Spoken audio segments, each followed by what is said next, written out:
today I am going to show you how to properly use diatomaceous earth for deworming dogs and cats. I've had a lot of questions this week, both on my YouTube and also in my Etsy store, on how to mix it in either canned food or homemade food, or we could even use milk or yogurt. We'll talk about all the different options and everything, and we'll get into it. And Dandy says hello. Okay, so I've had a lot of people asking me, like, you know, that some people think it doesn't work. They've been worming their cat for like a week and they're still finding tapeworm fragments and everything. And that is not the case. It's definitely working, but it can either be underdosed, or sometimes the cat, if it's indoor outdoor, can keep going outside and picking up new, even eating fleas. You know, if you don't get rid of your flea problem, you're going to keep having tapeworms. But this will definitely get rid of tapeworms. And if anybody doesn't know what diatomaceous earth, I have a lot more videos. I'll link some down in the description box below, but explaining what it is and how it works. It's just a natural dewormer. It's like fossilized diatoms is what it is.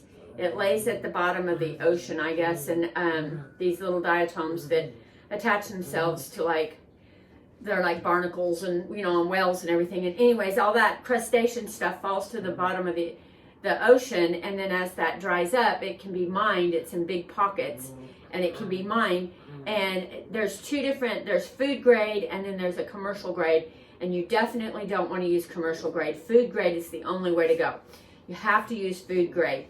I do sell this in my shop, but any food grade diatomaceous earth will work. So if you can get it at your local farm store or wherever, you can get it. I have added things in there like probiotics and vitamin C and stuff that supports the immune system while they're detoxing off all these worms, but they don't have to have that. The active ingredient can be found just about anywhere that, you know, like a farm store. You can buy it on Amazon. It's just everywhere. But what I'm going to show you the proper way is we are going to mix up Winnie. She is a 17-year-old cat of mine, and right, she has just started eating these little tastefuls by Blue. They're really good. They smell good. She's doing really good on them. She was throwing up for a while. Let me grab some water. Okay, I have flies. We have here in Oklahoma, we're gonna have our first freeze. Today is October 12th, I think, or no, 14th or something. And in a couple of days, we're gonna have a freeze. And the flies, I think, know it. So what I'm gonna do is I'm going to, now Winnie eats a half a can. She doesn't eat a whole can. So I give her a half a can, and then I'm gonna take 1 teaspoon, and she's an adult cat. She probably weighs 5 pounds. She's extremely tiny and very thin for being 17, but I am going to give her a heaping teaspoon.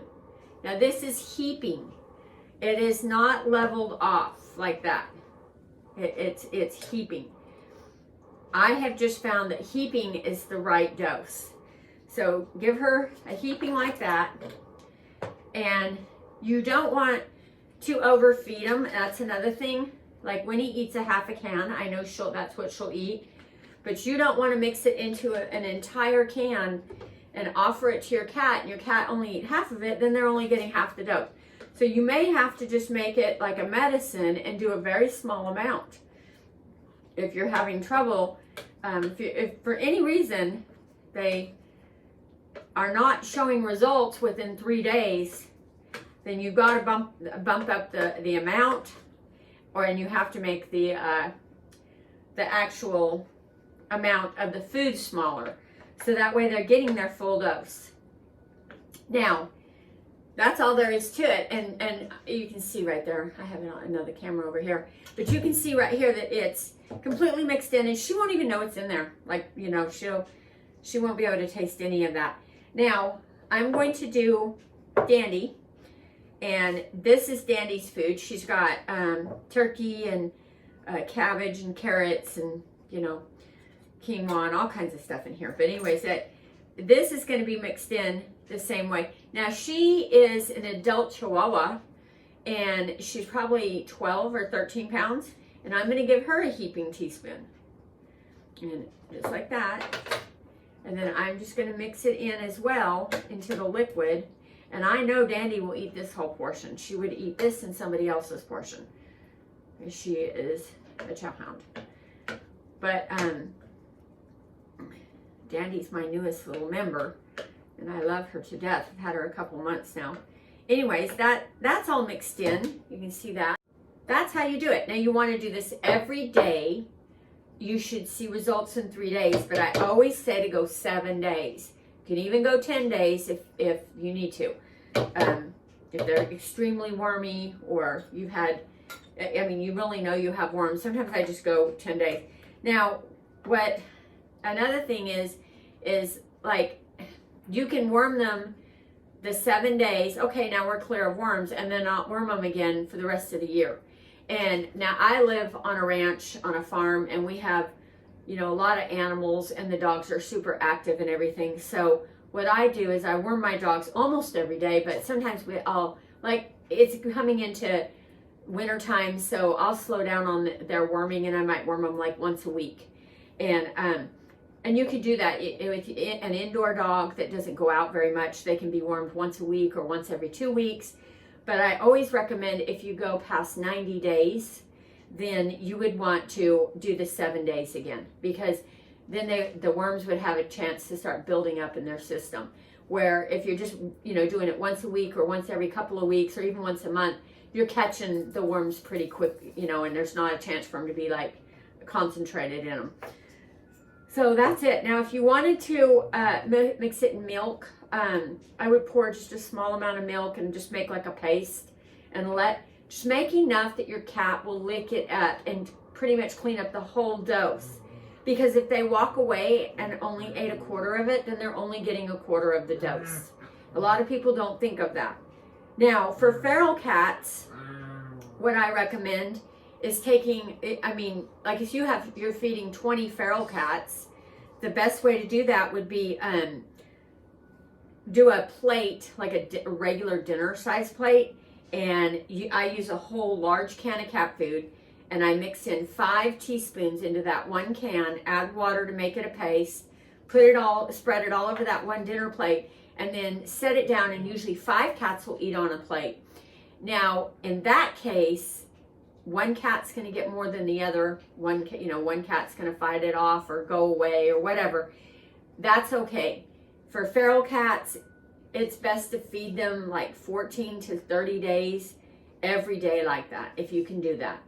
And that way, in the end, they'll all get some. And if you notice one cat that is still wormy or something, if you can coax him off by himself and get him a dose by himself for 3 days, that would be best. But for the most part, I found that you can do a whole feral colony that way. And if you want to do it in dry food, you can. I have this question all the time. You know, my cat won't eat wet food. What do I do? That's my dog over there, Cookie, playing. You can take, like, I think in my video, I think I do a cup of diatomaceous earth to 11-pound bag of food. And it doesn't have to be precise. I mean, it could be, you know, it could be a smaller bag. It doesn't matter. But when you coat that food, it's going to be all coated like a powdered donut. And the cats, if you just put it right out, the cats aren't going to really like, they're going to like, what'd you do to my food, you know? Well, if you put that bag up and just let it sit for 24 hours, when you open that bag, the oil will have absorbed all the diatomaceous earth, and they won't notice it. And you can put that, you know, down for them, and they will eat it. So that's a really good trick, just to let it soak in. And the problem with doing it with the dry is I do it for my barn cats all the time. And I did a video showing how to do that, and I'll link that down below too. But they don't get a concentrated amount, so it's great for maintenance, but it's not great if you know your cat is really struggling with worms. You're going to want to do the concentrated doses in something, either sardines, tuna juice, milk, yogurt, canned food. I mean, whatever you can get your cat to eat. And I have yet to find a cat that doesn't like this. It's not got a flavor. It's, I mean, I take it myself. I'll link that down there too. And the added stuff that I put in there, I can taste the vitamin C just a tiny bit and the lemongrass and stuff like that. But it's not, I have never found an animal that doesn't like it. So, but that's how you use it. It does work. There are lots of studies showing that it has killed, the parasites and the fecal counts. I've actually taken fecal counts into my vet using diatomaceous earth and have had clear fecal counts, and I clearly knew that I just know the proof is in the pudding.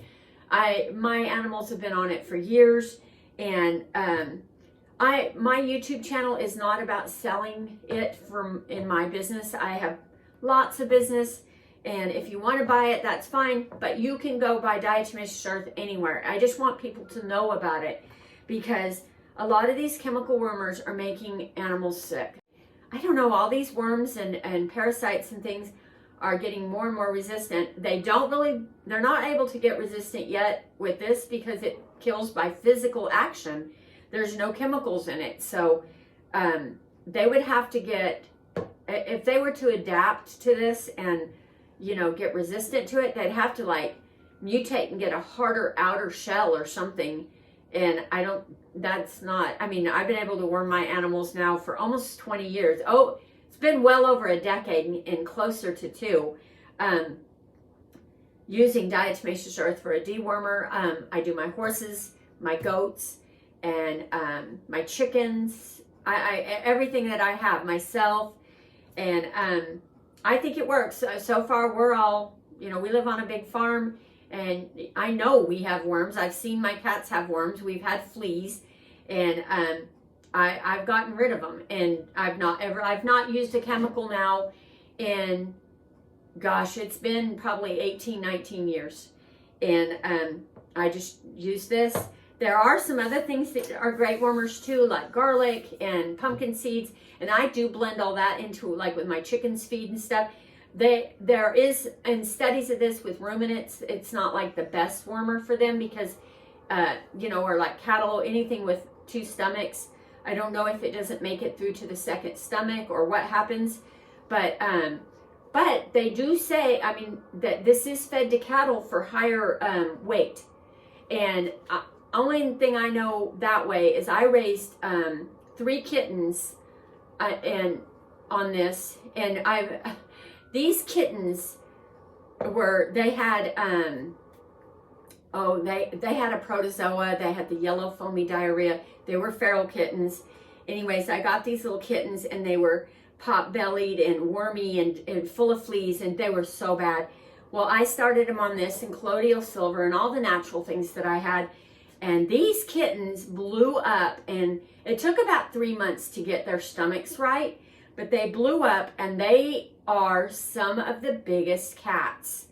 It really does have something that scrubs the intestine. It allows you to absorb your minerals better and everything. And like baby chicks and stuff that are on this from, the beginning, you have just a higher rate of weight gain on it. Now, as far as humans, I don't gain weight on it, and I take it all the time. So I don't think it works that way. It's like as you're growing, it gives you all the nutrition, allows you to absorb all the nutrition that you need. And there is 17 trace minerals in it, so that does help, in silica. And, there's a lot of good stuff in it. But a lot of people are so skeptical about it, and you got to be careful when you research it online, because there's a lot of naysayers and people, but if you look and see who's actually naysaying, it's people that stand to make money selling their stuff. And for years, that's all we had. We used, I used ivermectin forever on my horses, and I've had it recommended even for my, my dogs and stuff, which I do not like using. But, if you ever read the back of any ivermectin, it's not good. It's not like, oh, it's safe and natural. It's not good. And I actually had a dog die after my vet gave her ivermectin. And I'm pretty sure that it was that. I mean, I'm not 100% sure, but it was just weird how it all went down.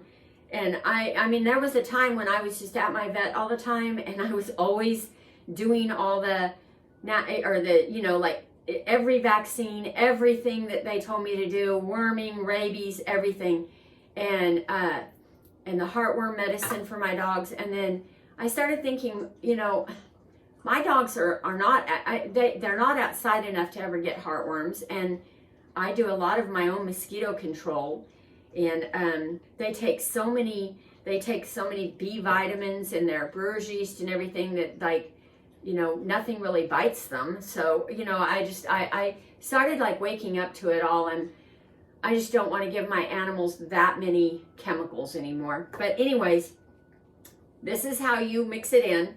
And I am going to go feed Winifred. She's waiting for her dinner. And Dandy. And I have 10 dogs and 4 cats and 2 goats, a pig, a donkey, a bunch of chickens, and 2 horses. So I have a crew. And I always have. When I had the riding school, we had at one time 40 horses out here. And I mean, you can buy Diatomaceous earth in a 50-pound sack pretty cheap and have it shipped to you. And you can use it for everything. Pest control. It does kill pollinators, so you have to be very, you know, careful with it, like in the garden and stuff like that. But it's good stuff. And I'll do another video on using it for, you know, putting it on. I'm having a lot of questions about that too, about putting it on the cat, which I've done videos on that. But I'm having like new questions. People are so worried about animals breathing it in. And yeah, you don't want to breathe it in. I have been working with this in my barn every day, all day long, shipping it. I package it into my own containers and, you know, pat it down and everything. And there is dust going. And I don't have silicosis. I'm very cautious. I do it in a very well ventilated area. All of my pets, I mean, I've had all my animals I've had for years. And like Duke is, my Great Pyrenees is 11 years old now, and I've had him for years and years. He has been dusted his whole life, and he is just fine. All my dogs get dusted. It's safe, but I'll do another video on that. I just kind of wanted to touch on this. And like I said, I'm going to do a live. I just got to figure out when to do live streams that are convenient for like people to watch them. I don't know what, like they send you information on like what your ideal audience's time frame is. And I'm like, some people do them Saturday mornings, some people do them Saturday nights. Like, I don't ever know when to do them. But anyway, I hope you guys find this information a little bit useful. If you do, give it a thumbs up and like my video, because that really helps. And share it to your friends. If you have anybody who doesn't know about Diatomaceous earth and the awesome, wonderful thing about it, that they can worm their animal naturally, and it actually works, and it's not expensive. And I mean, this 5-ounce jar holds 45 teaspoons. So, I mean, it can worm two cats, you know, or it can worm 3 cats actually. But I sell it in 1 pound. I sell it in a 2 pound. But like I said, I add all this stuff in there, and I sell it on Etsy and eBay. But you can just get plain Diatomaceous earth. Just make sure it's food grade, 100% food grade, because food grade is already going in all our wheat, all our like our oats and everything like that. When it's stored in the big bins, it's always put in like the grains at a 2% ratio to keep the bugs and stuff out. So we're already eating Diatomaceous earth. It is safe, 100% safe to eat. So yeah, it's great stuff. Research it if you want. We'll talk to you later. Bye.